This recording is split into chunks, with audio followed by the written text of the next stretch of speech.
Bengaluru M. Chinnaswamy stadium ಬಳಿ ಕಾಲ್ತುಳಿತ, ಸಾವಿನ ಸಂಖ್ಯೆ 11ಕ್ಕೆ ಏರಿಕೆ, ಹಲವರ ಸ್ಥಿತಿ ಚಿಂತಾಜನಕ. ಐಪಿಎಲ್ ಟ್ರೋಫಿ ಜಯಿಸಿದ ಆರ್ಸಿಬಿ ತಂಡದ ವಿಜಯೋತ್ಸವ ಸಮಾರಂಭದ ಹಿನ್ನೆಲೆಯಲ್ಲಿ ಬೆಂಗಳೂರಿನ ಎಂ. ಚಿನ್ನಸ್ವಾಮಿ ಕ್ರೀಡಾಂಗಣದ ಬಳಿ ಭಾರೀ ಸಂಖ್ಯೆಯಲ್ಲಿ ಅಭಿಮಾನಿಗಳು ಸೇರಿದ್ದರು. ಈ ಸಂದರ್ಭದಲ್ಲಿ ಉಂಟಾದ ನೂಕುನುಗ್ಗಲು ಪರಿಸ್ಥಿತಿಯಿಂದ ಭೀಕರ ಕಾಲ್ತುಳಿತ ಸಂಭವಿಸಿದ್ದು, ಇದರಿಂದ ಸಾವಿನ ಸಂಖ್ಯೆ 11ಕ್ಕೆ ಏರಿಕೆಯಾಗಿದೆ.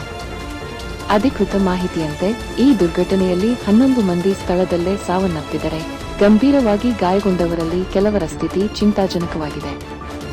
20ಕ್ಕೂ ಹೆಚ್ಚು ಜನರು ಗಾಯಗೊಂಡಿದ್ದು, ಅವರನ್ನು ನಗರದ ವಿವಿಧ ಆಸ್ಪತ್ರೆಗಳಿಗೆ ದಾಖಲಿಸಲಾಗಿದೆ.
Nanti